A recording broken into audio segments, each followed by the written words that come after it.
Yes, welcome to an edition of Josh Times Live here in Nairobi, and I'm glad that we are tuzemne tusika nate abatamanyi Uganda lero simanyi naye nga we are glad today that we having one of the comrades and one of the stone supporters of the National Utility Platform. We're going to dive into what transpired in the election. Tugenda kwogera kalulu nga bwe katambula ebyaliwo maybe in a way forward. Era nga lero tulina musajja waffe wano mwagizi wa People Power, mwagizi wa NOP, era nga y'omu kuba kutta omumuli mu kulaba nti ekyukakyuke erabikako mu ggwanga lya Uganda. Tukwaniza ssebo ku show yaffe eno eyitibwa Josh Times Live. Science okola wasebo. Amanya gaffe ssebo.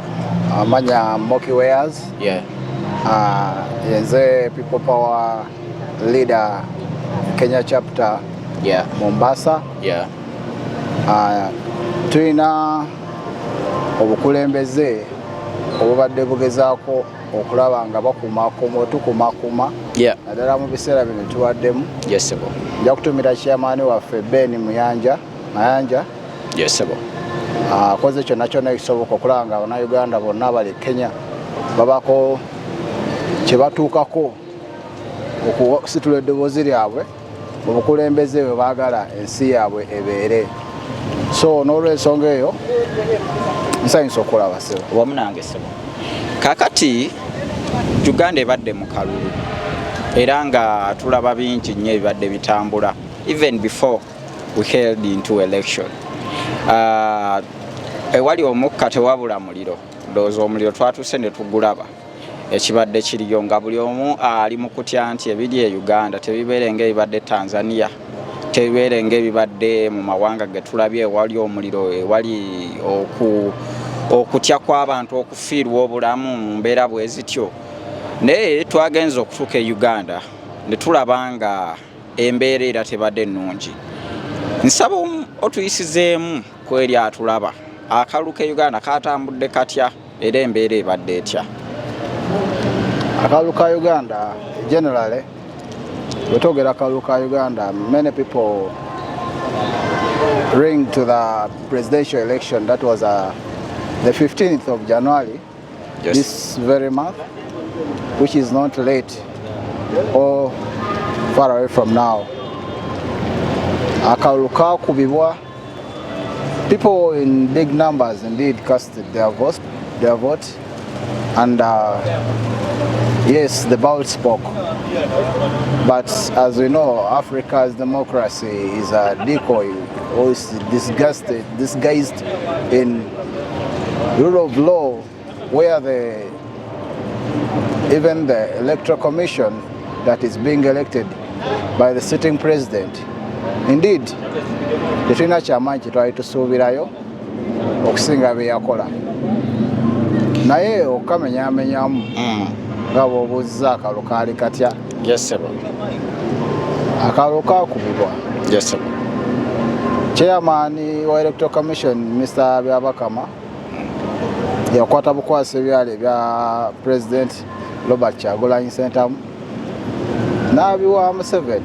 Omuntu yandigamba nti oba oli awo nga tetunatuuka ku results oba ki, omuntu yandigamba nti oba oli awo Mwami Besigye yabalabula n'abagamba akalulu ka Mwami Museveni si ka mazima na bwenkanya.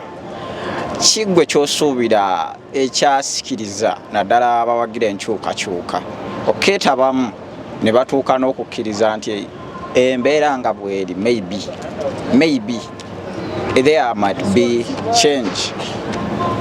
What caused that to believe in that? People believe, like as it is said, ennaku z'omubbi zibaana, and they need people have a strong feeling that maybe this time there will be change. Okusinziira international community gyebadde awakened n'okusinziira bye tubadde tulaba, at least we thought, due to what has happened to Venezuela, Museveni and his government would have some. But wano twogera kalulu. Okay, twogera kalulu. Just because like the other countries that you're giving examples, abasinga kati ngo Venezuela yatolebwayo butolebwa wadde yayingira akalulu ne ba Gonzales otwalabako ne biri ebiseera bya omusajja baali bamuyitaani waali yafuna nnyo claim to international, yafuna nnyo fame ku international scene naye ate teyasobola kuyingira. Kakati tuli mu context ya kalulu nti tuyingidde democratic mu context ya kalulu. Ensonga lwaki ndeeseemu ekyo, abantu abasinga okuvujjirira ensi yaffe naddala okupromotinga democracy, the United Nations and the UK, the national, the World Bank, but they fund a lot in these governments where we say Venezuela bamujjako naye nga Museveni tulina kyerabira obuyambi obusinga okujja e Uganda buva mu zino ensi nga America. Kati njogedde ekyo olw'ensonga nti nalowooza nti agenda kufunamu ensaalwa oba ensonyi oba okutyaga ame nti let me live in peace, neme kubeera bad example oba neme kubeera nga kiri eri ekyabaddewo. That's why people bafunye essuubi ne balowooza nti let's cast our vote. Maybe this guy has been exposed to the fullest. Naye nga a fool never learns from some other people's mistake, but a wise learns from someone else's mistake. Ekyengamba kyawadde abantu amaanyi okulonda in big numbers because akalulu twalina kanoonye. That is protest vote. Okugitema atema eri abatatu abatulaba akalulu akabaddewo e Uganda. The main opposition contender, that is Mr. Robert Kyagulanyi. Omulamwa gwe yatambulizaako campaign ye yali nti gwali gwa protest vote nga gulimu ebintu bina nga mulimu okukanoonya, kalonde, kakuume, okabanje. So genda maaso munnange. Kati mweyo in that call eyokanoonya, okalonde, okakuuma yawa abantu, it gave people vigor. It gave people the morale to go and cast their vote in the desire to fulfill that kakume kabanje. So you can't always banja kintu kyotakoze eki kyotakoleredde. So abantu bagenda ne bakola, they spoke, they altered out their voices in the ballot. Balonda in big numbers. Okulanga abantu bangi balonda naye omuntu omu asobola okugamba nti abantu wadde balonda naye tebajja mu bungi. G'osuubira kyava ku ki? Kubanga twalaba nti zaali milioni 21 plus naye obululu obwabalwa bwali nga milioni 10. Awo g'osuubira kyali ki kyavirako abantu obutajjumbira kulonda ng'ate abantu twali tusuubira ennamba esingako awo. Aiva macha akalulu abantu bakubirizibwa okulonda, abantu bangi essuubi lyabagwamu. N'ekirala enamba y'abantu okusinziira ku economy y'ewaffe, abavubuka bangi tulina brain drain. Bavubuka bangi bavudde mu nsi yaabwe nga bagenda mu nsi endala okunoonya ekigulira amagala eddiba. Ekyo nakyo kya contributing to a lot of people who weren't around in the time of elections. The other thing, this system of the biometric that was introduced, the BVVK. Yeah, it was a lot of later.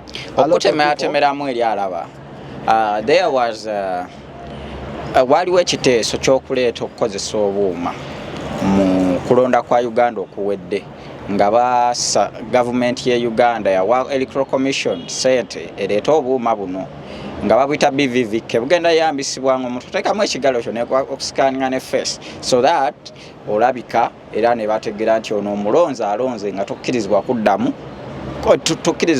kulonda nga bwe twalaba nti mu nkaala ezimu zajjiramu abantu abasukka ng'omuntu omu naye ng'akkirizibwa okulonda mu bifo eby'enjawulo. So tutuuka mu kalulu nga bwagenda obbannyonnyola obuuma buno kuba babusooka nabuleetako mu parliament naye obuuma bwe twatuuka mu kalulu what we saw nga kiyungula ezziga ogenda maaso kituufu nnyo olw'ensonga nti obuma bawumalirako sente z'omuli w'omusolo nnyingi nnyo nga babuvalifyinga the validity of the machines to do their job during the election time, which failed at all. That time of election yali saawa emu ey'okumakya yatuuka nga obuma bufeirinze okukola paka saawa 4. That duration of 4 to 5 hours ya discouraging a lot of people during that time nga bagezaako okutetenkanya obuma bukole, you know, which is a big scam because there is a lot of taxpayers' money that was wasted on those biometric machines, and there is a lot of people's time that was wasted during that time because abantu bakeera saa 11 okujja ku polling station, omuntu ng'asuubira agenda londa at least abeerewaawo nga akakuumye ng'ebbugumu likyali waggulu, naye babasala speed nti obuma bakikola kigenderere ne babuleeta ng'obuma bufu, obuma tebukola oba babufeiringawo bennyini basobole okudiscouraginga enamba ennene y'abantu okulonda. However much obuma tebwakola ne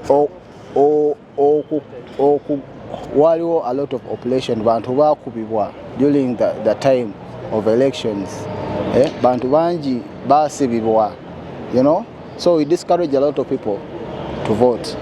Kino tosuubira nti Mwami Kyagulanyi yali wakuba nti yakirabirawo nti there will be a lot of operation against the movement that is seeking to remove a dictator, and tewalaba nti abantu babulamu oba batya buti okuvaayo okubanja akalulu ku stage tuliko yakabanja twalaba obuwanguzi nga bubbibwa naye ate abantu bangi ne babeera nga bali silenced. Kyekyaliwo mu mbeera eno nga tulaba byabaka amalangirira abantu nga basirise bali mu mayumba nga negundi internet ejiddwako kaseera kyako. Take us through that moment nga tulaba nti okulangira weekuli internet yagibwako Abannayuganda bagezigezi ebitono bye basobola okulikinga on the internet during that time.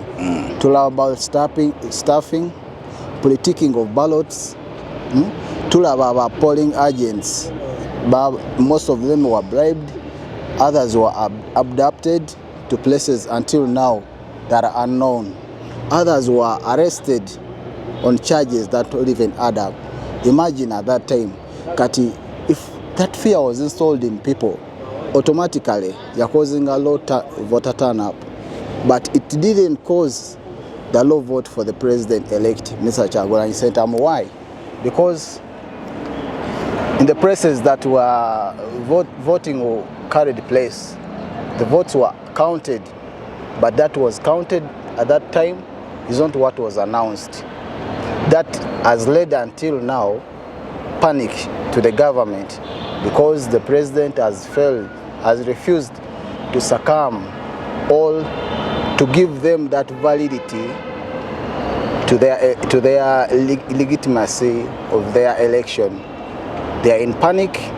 They don't know where he is, looking for him everywhere, thinking that if he says this and that contradictorily to their rule, maybe the Kabobi wine nga mutabani wa Museveni wamuyita, that was once the same statement the former president Milton Obote used to Museveni. Museveni njaka kubabu kujaka kurashinga bukurashinga. That's what the panic they have. So the main man says they fear what they don't know.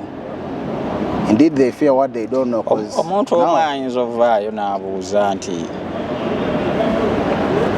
osuubira nti abantu tebaatya kufiirwa kye balinawo ng'ate kye basuubizibwa kiyinza obutalabikako, kubanga in this context tulaba nti abantu basirise nnyo ge mazima. Indeed. Wadde bagamba okukabanja naye abasinga obanja akalwate be bali emitala w'amayanja n'okusinga abali ku ground. Okyogerako kiyinza okuba kituufu to an extent. I won't say greater or lesser. Naye nga Chia, if you fear to lose, you will lose it all. Neatya okuzaliwa teyazaliwa. So however much tulowooza nti Bannayuganda batiitiizi oba tulowooza nti Bannayuganda batya ekigenda mu maaso, Bannayuganda have done their part. Those who have indeed done, they have done their part, and I'll credit them. I salute you all Ugandans who have been there. The first thing mubaddewo musudda akalulu abasobodde okukasuula due to the economy of Uganda, mwefiiriza kyamaanyi, and those who have raised your voices over social media, TikTok, Facebook, Telegram, Instagram, Twitter, salute you all. However much mulimu banji abalowooza nti they are protecting what they have worked for, but until then you know that you have nothing to lose or nothing to gain when you lose it at a time when it is not called for. For instance, in Mukono, in an area called Chitega, Wantoni, there was a scuffle during that time of announcing the elections. People were being chased. Announcing the results. They were being chased from the road. So, like in an open compound, they ran into the compound, not knowing that compound had people there, the owners. So when these soldiers were chasing people, they went direct and shot the one Kabuye, Kabuye George. He was shot at his own home. Imagine at the tap. He wasn't involved in any reaction. He wasn't involved in anything, but he was found home and shot, cross-shot, dead. So I'm telling you, in this world, there is a lot to lose and there is a lot to win. But if you give in, you win all.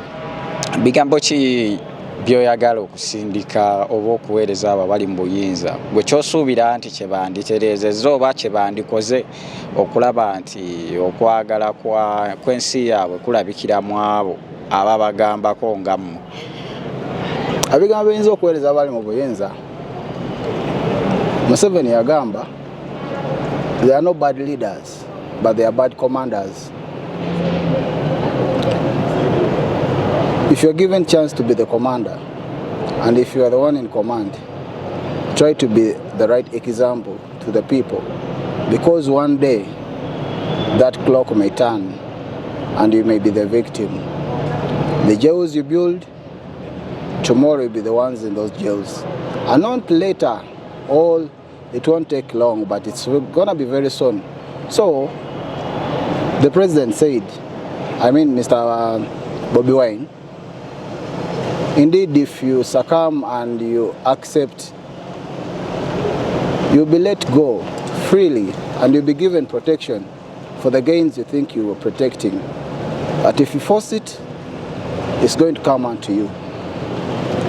Tweyanzanye ebigambo byebyo Mr. Moki, era tujja kubanga tumukyaza okwongera okwogeranga ku nsonga ezigenda mu maaso wano ne wali East Africa n'okuba torch ajja kubeerangako host wange mu show eno, era nga okusangazaamuko era n'okwongera okulambulula akalulu ke Uganda kaaliyo nga 15 ne balangirira nti Museveni awangudde era yawangulira waggulu ku bitundu ebisoba mu 71, naye nga bw'omanyi nti obubbi obwayeyoleka mu kalulu kano tebwaganya abakulembeze kutuula ntende mu ofiisi zaabwe, era babadde bakola obutaweera okulaba nti abantu abasinga okuba ab'omudomo n'aboogerayogera against the government bakwatibwa, abamu ne basimbwa mu mbuga z'amateeka. Nga leggulo bakutemwanga Kivumbi, leero tumulabyeko nga bamuparadinze mu kooti e Butambala okubitebya nga bamuvunaana nti yakwata abavubuka abamu ab'ennansana n'abatwala ne bakola effujjo e Butambala. Nokogasse n'omulamuzi leero avuddeyo n'agamba nti abavunaana bawasswa mu ffumbiro n'abalala nga ba Eddie Sebuufu nti bakomye okubagattako mu fayiro eyo, kubanga actually ba lawyers abawolereza abasibe bano bavuddeyo ne balagira omwe bagamba omulamuzi nti fayiro eno egobwe kubanga abavunaana balemeddwa okuleeta obujulizi. Buli kaseera bagamba bongerako bantu ng'ate bagamba obujulizi olwedde babulina. Bingi ebikyagenda mu maaso era nga we shall keep you updated about this. Tugenda funayo time ntuule wansi to dissecting what has been transpiring nebiki ebyaliwo okuviira ddala akalulu katandikira. Tubakubira torch mu kifaananyi ekigazi mu bubaka wa parliament nga bwe twatambudde. Tubanyonyole n'akalunga bwe kakyagenda akabali mwezo yakawangudde naye bakyalemeddwa omulangirira. Era nga kwogasse Kaija abalala bawangudde nga Myanga Ssenyonga ku bwa chairman emukono tumuyozaayoza kwogatta n'abalala nga boolaba Namayanja saidi z'e Masaka bangi naye nga essaawa zino omukulembeze wa National Unity Platform ye akyayongedde okukalambira nti akyali mu kwekweka olw'obulamu bwe okubeera mu matigga naye nga mukazi we agamba nti that is first lady ku saidi y'Emagere agamba nti akyali wansi w'omudumo gw'emmundu olw'okuba nti amaka gaabwe ne bwe twalaba abagundi nga bazze okubalabako aba Inter-Religious Council abasirikale bamala ne bakomawo. So embeera bwetyo bwekyali naye nga yabunkenke emirimu gyo zazzeemu okukola naye abantu baweddemu essuubi okugenda okukuba akalulu naddala ku bifo bino ebya wansi. Lwaki? Yensonga eyo gye weetaaga okulindirira mu sheddako kuba ngenda kukumenyaamerinyera nkulage embeera eno bwekosezza era bwegenda okukosa ebiseera bya Uganda eby'omu maaso naddala ebyavubuka abadde bakkiriza mu bululu ne demokrasiya nga bakkiriza nti waakiri wayinza okubeerawo ekijja mu maaso. Ngenda kukudissectingira nkulage embeera eno bwemenyeemenye emyoyo gy'abo abadde bakkiririza mu mbeera nti eribaako weekyuka. So for now, a good evening. It's been Josh Times Live on the streets of Nairobi. Thank you.